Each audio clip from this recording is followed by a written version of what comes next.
আপনার কি থাইরয়েড আছে? জানেন কি কিছু সবজি আপনার জন্য একদম ভালো নয়, থাইরয়েড বেড়ে যেতে পারে। আপনার কি অকালেই চুল পেকে যাচ্ছে? বয়স কম কিন্তু চুল কেন পাকছে বুঝতে পারছেন না?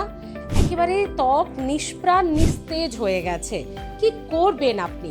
হ্যাঁ, এই এত কিছু সমস্যার সমাধান জানতে হলে আমাদের ভিডিওর নিচে দেওয়া লিংকে ক্লিক করুন এবং যদি লিংক না পান তাহলে কমেন্ট বক্সে যান, প্রথম কমেন্টেই থাকছে আমাদের লিংক।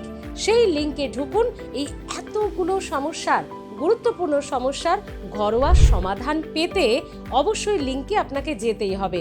জানাচ্ছেন ডক্টর উত্তিয়া জানা, তার পরামর্শে যে এই সমস্যাগুলো কেন হয়, তার সমাধান কি। তাহলে অবশ্যই ভিডিওর নিচে দেওয়া লিংকে ক্লিক করুন বা কমেন্ট বক্সের ফার্স্ট কমেন্টে লিংকে ঢুকুন। ভালো থাকুন, সুস্থ থাকতে সাবস্ক্রাইব করে রাখুন, দেখতে থাকুন হেলথ প্লাস।